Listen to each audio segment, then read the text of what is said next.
What's going on, guys? It's All Objective here, and today we're going to be talking about Call of Duty Ghosts. Is it good or is it bad?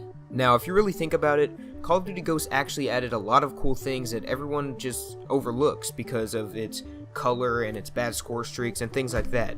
Now, the first thing that they did was they brought an awesome story.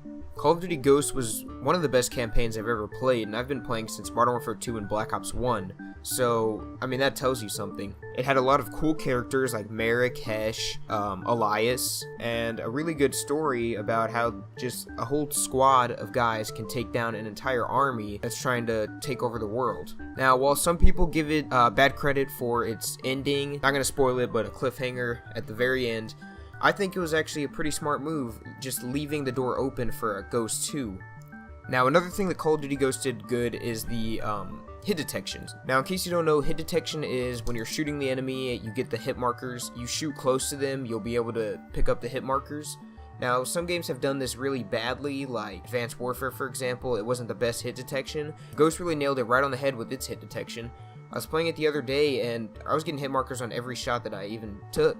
Now, another thing that they brought was balanced weapons. If you think about it, there was the AK-12, Remington R5, MTAR-X, the MSBS, the Honey Badger. All of these were very balanced weapons, and really you could use whatever weapon you like and be able to go 15-0. And that's a very important aspect of a game like Call of Duty, where seconds or even milliseconds could determine if you were going to get the kill or die. So that's another pro for Call of Duty Ghosts. Another thing about Call of Duty Ghosts is it was the last game to have boots on the ground playstyles. Now, after Call of Duty Ghosts Advanced Warfare came out, we had these jetpacks and double jumps, and then after that, Black Ops 3 came out, and we had the same thing, just to a little bit of a lesser degree. So hopefully we can go back down another step and just go back to boots on the ground with Call of Duty Ghosts 2, if that's what the game is called. And I would really like that, because I feel like that double jumping and boost slamming and all of that really doesn't take much skill. You can jump out of the way and you'll have the advantage on your opponent instantly. Now, with Call of Duty Ghosts and the boots on the ground play styles, you can really drop shot, jump shot, and that's pretty much all you can do. So it takes a lot of skill being able to perform those maneuvers rather than these double jumps that someone with no thumbs could do. Another thing that Call of Duty Ghosts had was very good maps. Now, if you think about these awesome maps, Fringe, Prison Break, I like Stronghold, Whiteout, even though they were a little too big. I think Warhawk was the name of it.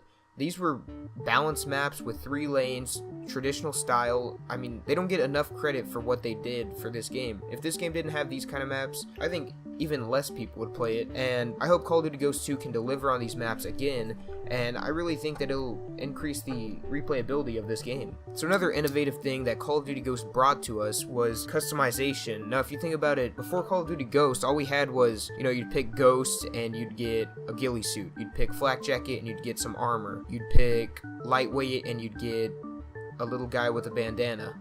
Now, that was cool customization. They should have brought that back in even more games after Black Ops 1, but it's nothing compared to the innovation that Call of Duty Ghosts brought to us with the customizable characters by doing challenges, and that just opened up another door for whole new opportunities for Activision, Treyarch, and Sledgehammer.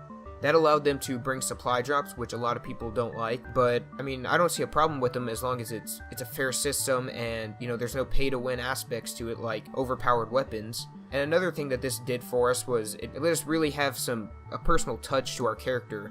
You could put these crazy psychedelic colors, you could do tough ghillie suit kind of guy, you could put this cool mask on him, you could do any of this, and it really just added a personal flair to the game that you couldn't get before that. Now, another thing that people kind of bash on and think that really it wasn't innovative, but Levolution. Levolution was like how on some maps you'd have these dynamic features where you'd shoot a tree and it'd fall down, you'd throw a grenade and it'd roll these logs down. They had field orders where if you got the field order, you'd get a care package and activate a chem strike that destroys the map.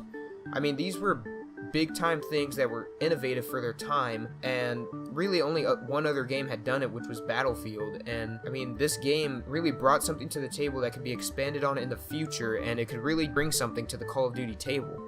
Now, while I think that this game was great, Call of Duty Ghosts 2 could be even better after all the things that they've heard of from the fans that they could really improve on. There were some cons, and one of the biggest ones was the color. The color was so pale and disgusting that it almost made you not want to play the game just because of how terrible it looked.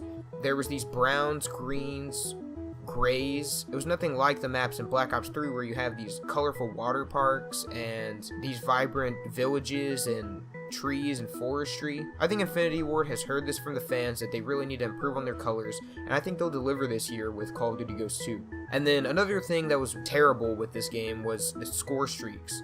First off, they ruined the UAV system with the SATCOM. Nobody liked the SATCOM. It was literally the worst streak that has ever been in Call of Duty. And some of the higher score streaks, like the attack helicopters and the missiles from the sky, those were really weak. And I think that they've heard that enough from the fans, and they could really improve on that for the next game. Now, I know there's some things that I missed, some pros and some cons.